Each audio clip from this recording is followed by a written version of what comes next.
tonight on Elon Local News. Everybody liked being around George Johnson. He'll be very sorely missed. Remembering the Judge, the Elon community honoring the life of Dean Emeritus George Johnson and his contributions to the school. A call for removal, why some students at Elon Law are calling for the removal of this donor's portrait. And finding tolerance, how you can observe a unique international holiday today. Elon Local News starts right now. Live from the Jane and Brian Williams studio at Elon University School of Communications, you're watching Elon Local News. New tonight, students should plan to be tested every other week next semester. Good evening, I'm Brian Ray. And I'm Margaret Faust. In an interview with Elon News Network, Chair of the Committee, Jeff Stein, says the committee is going to change parts of its coronavirus plan for both winter and spring terms. He says the university is trying to switch to antigen tests as a faster and cheaper option compared to the PCR test currently used by the university. Depending on which antigen test, each costs between $5 and $25, but Stein says it's not a guarantee that the supplies for those tests will be ready in time. Maeve Ashbrook sat down with Stein and began by asking what he and the committee learned from this semester. Well, I think we have all learned a great deal. This was new for everyone. We were sort of, as they say, building this boat while you're in the water, and it really took the entire community for us to get to this point. I think everyone learned that this virus is a little more able to spread than we hoped, and that it's harder to fight than we hoped. I think we learned that our community is willing to make a lot of sacrifices to try to keep each other safe. Moving on a little bit to the procedure for the pre-semester testing for both winter term and spring semester. So before you come on campus, what is that procedure going to look like? The most clear answer I can give you is that a few days before the semester begins, we'll start bringing students back. We will advertise that schedule for return in the coming weeks.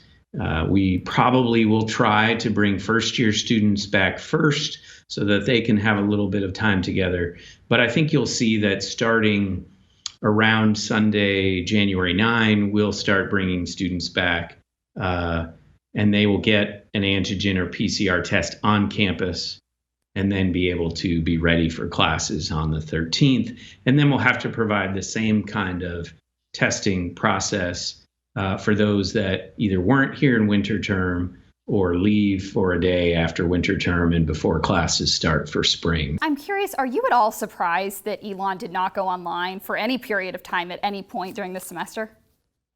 That's a tough question. Am I surprised that we didn't go online?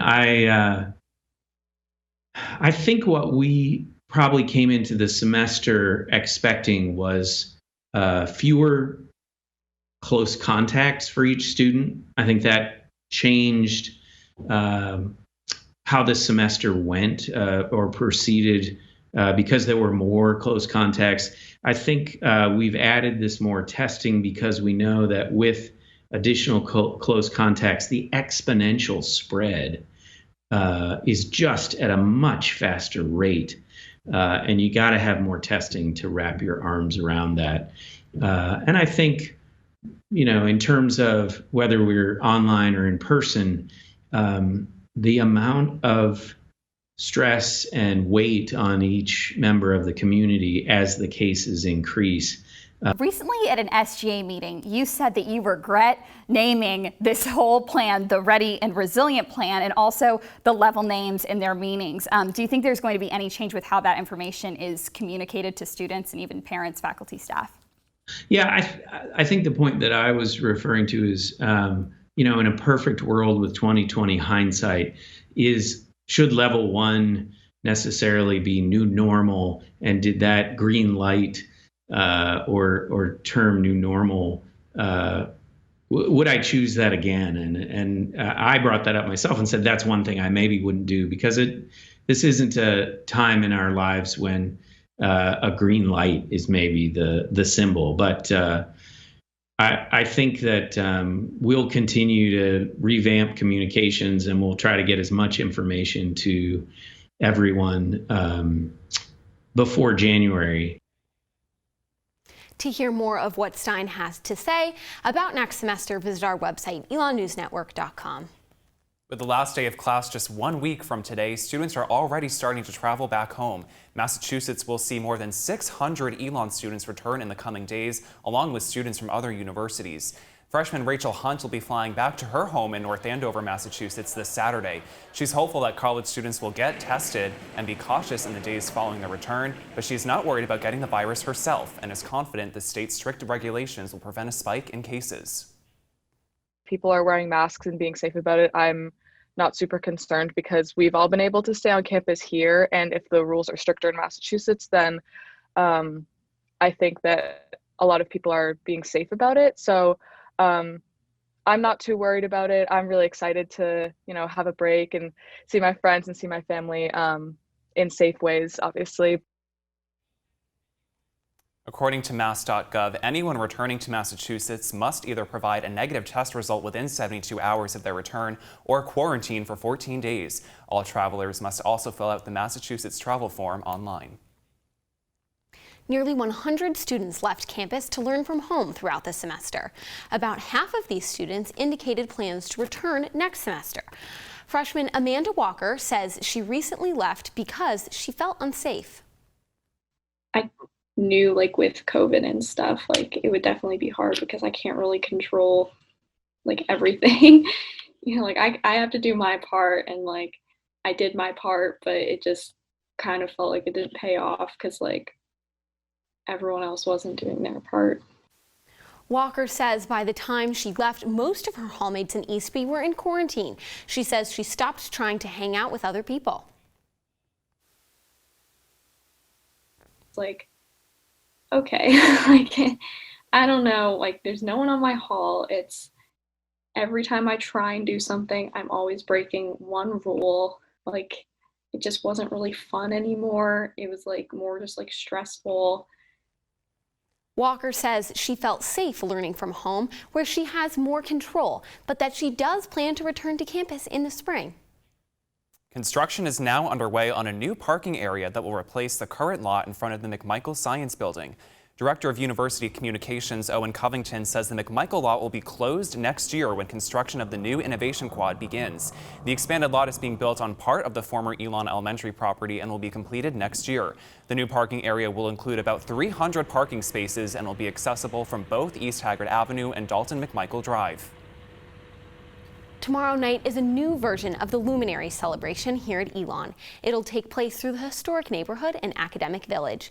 In an effort to maintain physical distancing, the Truett Center, Creed, and SGA have arranged 7 sections representing different cultures' celebrations of light. The celebration will officially begin at 6:30.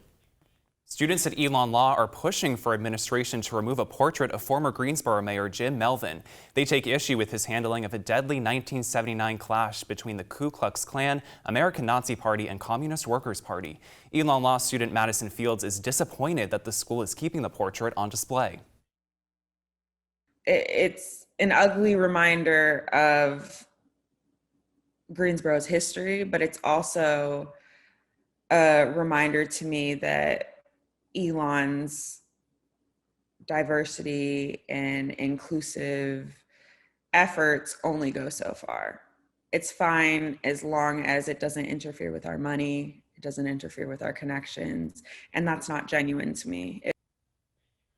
As president of the Joseph M. Bryan Foundation, Melvin was involved with the donation of millions of dollars toward the founding of Elon Law.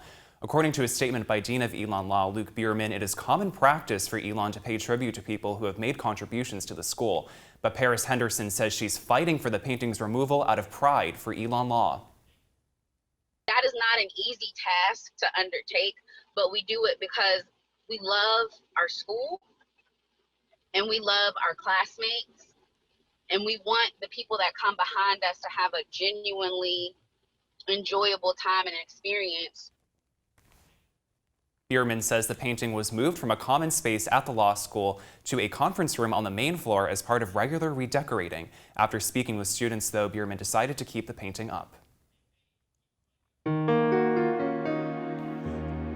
Dean Emeritus and Professor of Law George Johnson passed away following a prolonged illness. Johnson became one of the founding members of Elon Law in 2006 and is credited for playing a pivotal role in leading Elon Law through its first American Bar Association accreditation. President Emeritus Leo Lambert looked back on Johnson's life with ENN and says he brought a different perspective to students and administrators.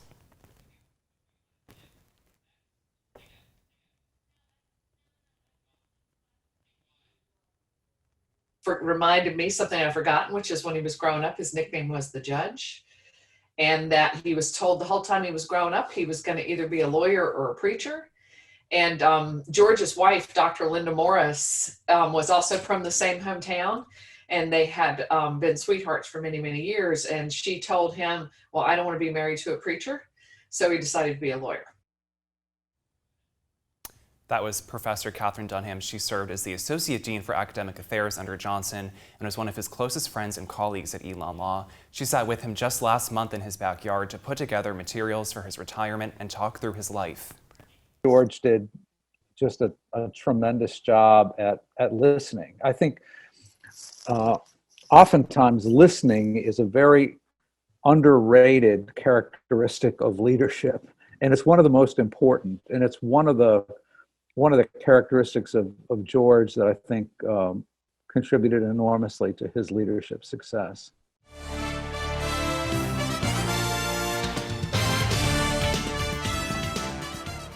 Men's and women's basketball are both 10 days away from opening play, but women's basketball's first home game will be December 13th against Furman University. Senior women's basketball player Sadia Munford says this season is very important to her. Her memories of winning the Colonial Athletic Association Championship Tournament 3 years ago are motivating her and the rest of her class this year. And I was saying, like, when we first started practicing, especially to the senior class, like, we should want to go out the way we came, which was champions. Men's basketball's first home game on November 25th will be the first sporting event held on campus since March 12th. Hurricane Iota is on track to make landfall as a Category 5 storm in Central America tonight, just days after Hurricane Eta struck Central America, devastating the area before arriving in the U.S. Here with us tonight is Elon senior Ariana Reyes, who is raising money for relief in Honduras. Ariana, thank you for joining us. Thank you so much for having me. So can you tell us a little bit about what you are doing to help efforts back home? Yeah, so it all started like a couple of weeks ago when I just started looking at pictures, I guess, and talking more to my parents. My family, thank God, is not being like horribly affected, but we know about people that have been affected, and then watching pictures and everything just made it really real to me being here at Elon. And so I just thought I'm going to put my Venmo on social media and start posting a lot of pictures, videos to kind of raise awareness, because I feel like sometimes we just read these headlines on the news, but we don't really know what really the reality is. And so I've been putting my Venmo on social media and been doing that almost like every day now, and I've gotten good donations, and I'm really excited to just go back home and just purchase everything that I can. Yeah, and like we said at the beginning of this, Hurricane Iota is expected to make landfall in Central America tonight as a Category 5 storm. So are you concerned what that means for your home, especially with you heading back so soon? I am 100% concerned. I already had to change my plane ticket once. I can't fly into my city because the airport is just completely flooded. So I'm having to fly into another city.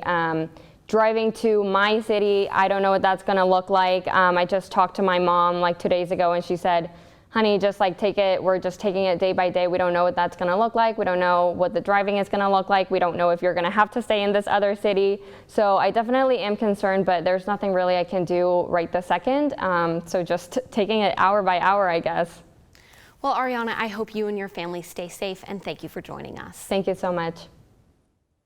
And with more on what the weather has in store for us this week, Ellis Chandler is live on Citroen Plaza. Ellis? Perfect. Fantastic. Ah.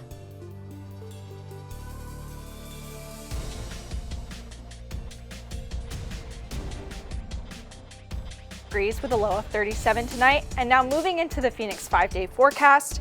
Tuesday's high is 60 with a low of 31. Wednesday's high is 51 with a low of 27. Thursday's high is 56 with a low of 34. Friday's high is 67 with a low of 41. And Saturday's high is 70 with a low of 43. Temperatures this week will be back in the mid-50s, but hopefully by Saturday it will be back in those low 70s.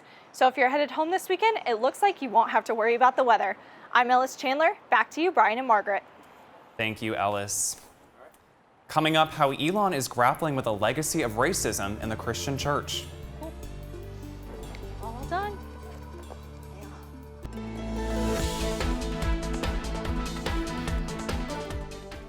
65 years ago today, the United Nations created the International Day of Tolerance. Rabbi Sandra Lawson from Elon Hillel says though intolerance may seem common today, the world is actually more tolerant than it appears.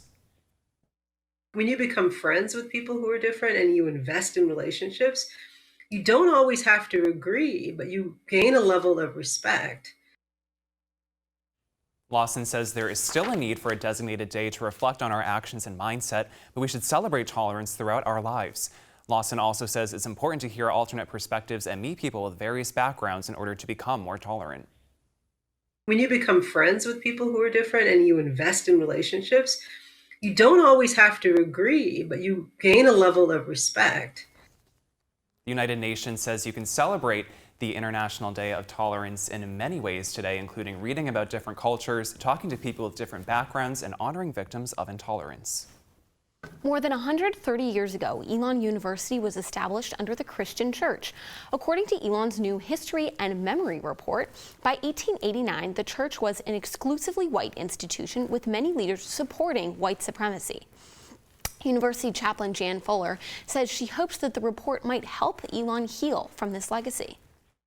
It's called confession, in a religious perspective, that you confess your sinfulness and aim to turn from that and do something different.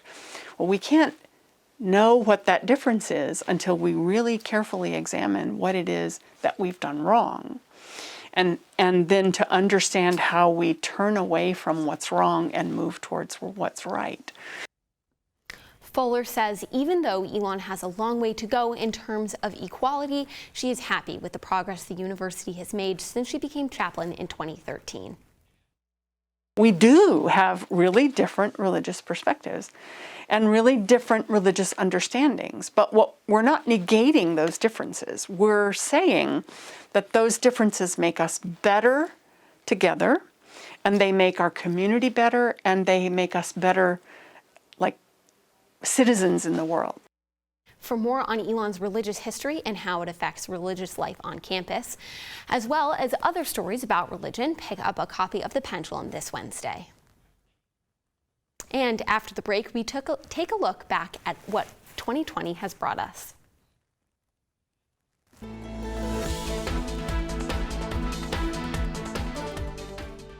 Finally tonight, here at Elon News Network, we started the year off covering the Iowa caucuses, the opening of the Inn at Elon, and so much more. And now we're ending it with record-breaking coronavirus cases and a new president-elect. Here's a look back at 2020 and the year it's been. Tonight on this Elon News Network special report, ENN in Iowa. In the United States, there are 12 confirmed cases of the coronavirus, causing symptoms like fever, cough, and shortness of breath. It's always scary when something new develops.